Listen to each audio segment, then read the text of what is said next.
Welcome to my multimedia screencast of my food and cooking autobiography. I created this presentation using the Explain Everything app. It's amazing.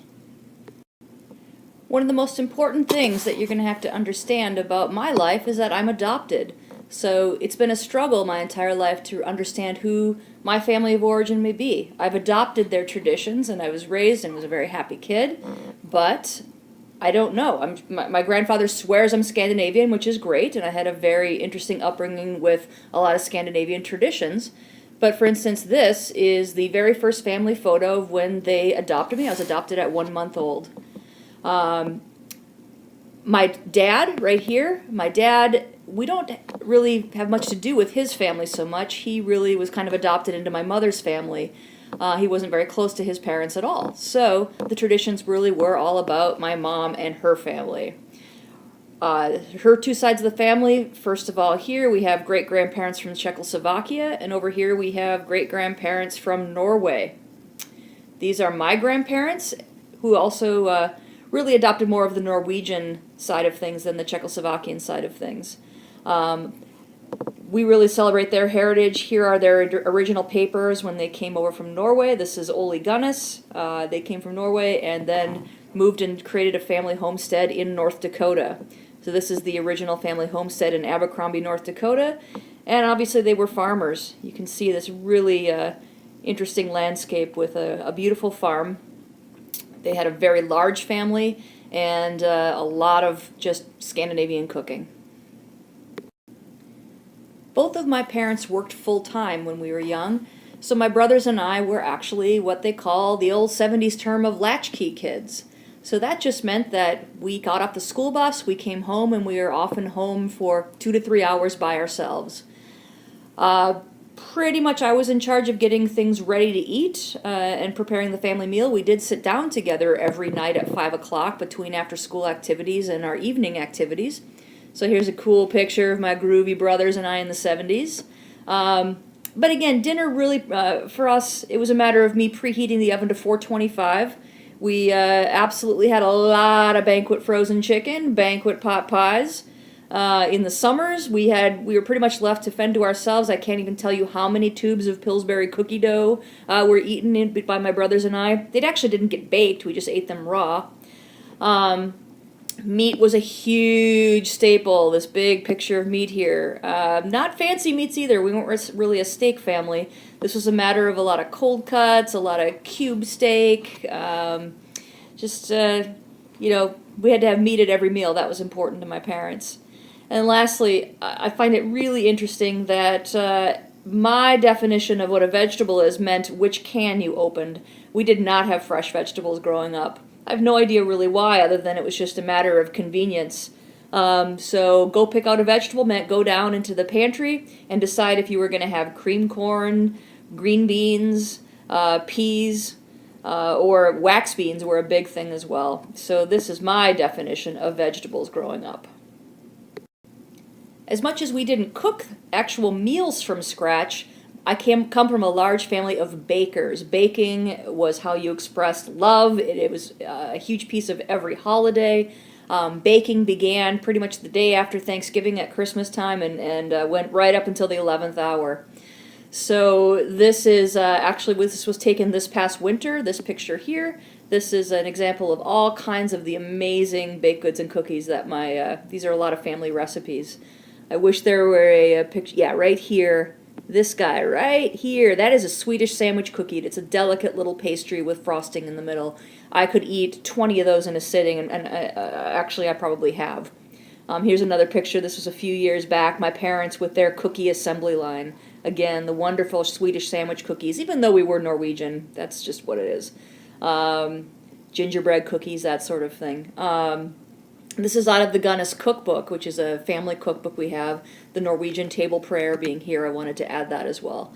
I added 3 pretty traditional Norwegian baked goods here. So the first one, and in the family cookbook there are a number of recipes for krumkake, which are a delicate little batter that are put over a particular iron, a krumkake iron, that then at a certain point, at a certain temperature, you roll them into kind of a horn shape, and they have a kind of a print on the actual iron itself. So many krumkake recipes. This one is actually my grandma Gunnis's recipe here. You'll notice one common theme here. Everything is white, lots of white food. It's a matter of how you actually take your butter, sugar, flour, salt, and combine it into delicious things. These are rosettes. These are extremely painstaking, time-consuming little items that involve hot oil, powdered sugar. They're oily, delicious goodness, so that's a rosette. I do not have a picture of lefse, but lefse is actually it's a potato-based, almost like a tortilla, that you then once you cook it up, fry it up, it actually you then put butter and cinnamon and sugar on it and roll it up. Very plain, but actually very delicious. So lots of white food, lots of cookies, lots of baking. Over time, it became very apparent that I had food allergies. Not the kind of food allergies that would, I can't eat things that are made in a factory with that contain tree nuts, those sorts of things, but I started developing hives and it was really uncomfortable. So, and naturally, it's all of the healthy, good things that one should be eating. So, fruit, any kind of fresh fruit, with the exception of bananas, will absolutely have me breaking out in hives. It's such a bummer. I love a good smoothie. You want to risk it sometimes, but absolutely hives from fresh fruit. Fresh tomatoes are another big no-no for me. I'll break out in hives almost immediately. Peas, carrots, big time. Hives, have to carry an EpiPen if I were to actually be consuming a lot of peas and carrots. And then nuts. I do not have a peanut allergy, so I'm very thankful for that, but I'm allergic to most other nuts, including pistachios, which I really would love to be eating more often, walnuts, pecans. I'm allergic to things like pine nuts, so pesto is a no-no, and it's just so many great foods include all of these things that I happen to be so allergic to. My partner Maura and I have been together since 1996, and it is so funny to look at this fresh-faced picture of us, but we've been together.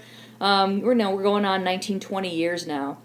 I grew up, obviously, like I said, with a very kind of white Scandinavian palate with food.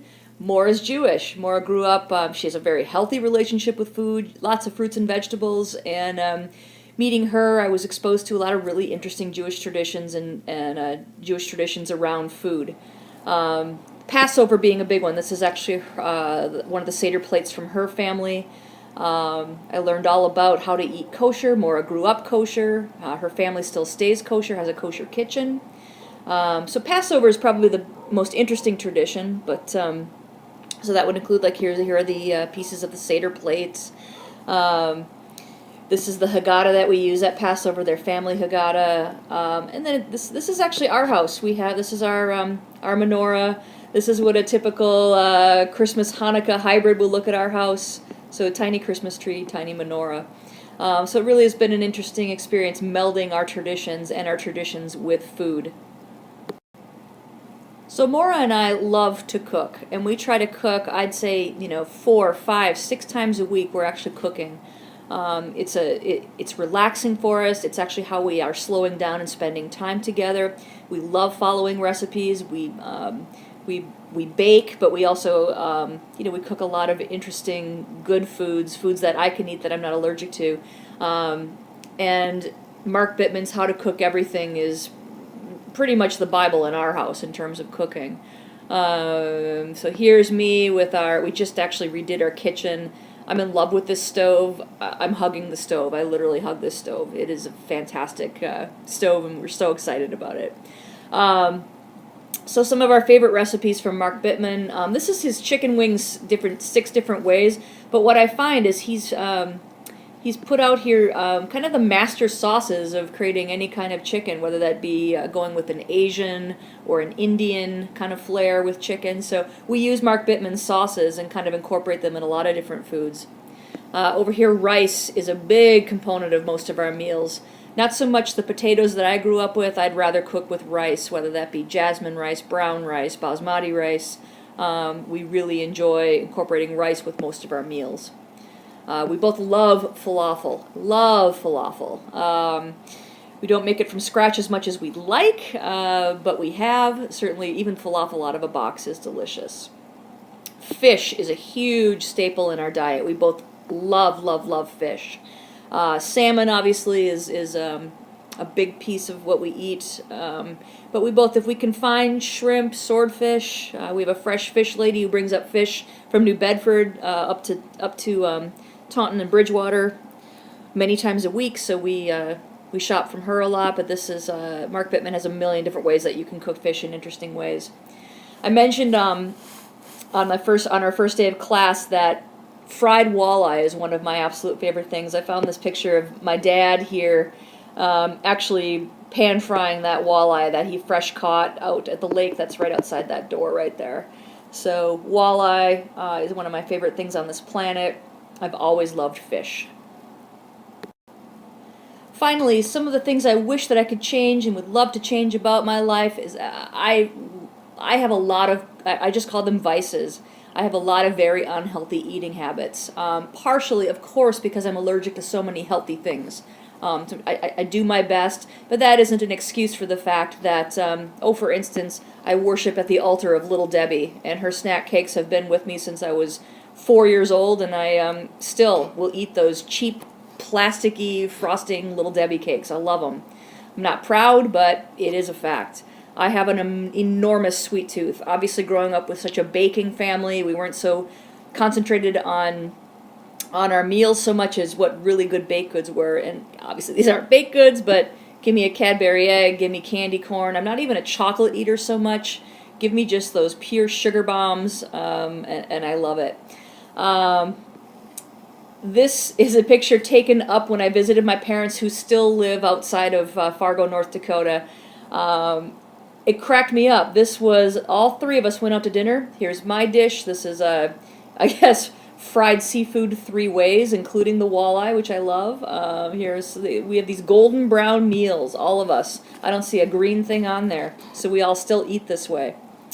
Finally, I love beer. I love craft beer. It is clearly not healthy for me, but I'm a craft beer enthusiast. So Maura and I do go to a lot of breweries and enjoy tasting new beers. This is actually, we have a separate beer fridge in our house, and I'm very, very proud of bringing in different kinds of varieties and beers and sharing my love of beer with others. This is us at the Harpoon Brewery. This is us at a brewery in Ithaca, New York. I love to taste beer. Thank God I'm not too bad with exercising, but if I didn't like beer and fattening foods, I'd probably weigh 40 pounds less than I do. So that's probably going to be a struggle my entire life, but I thought it was an important thing to note that ultimately I have some very, very unhealthy eating habits. So thank you for taking the time to sit through my journey through food. May it long continue and get healthier and happier.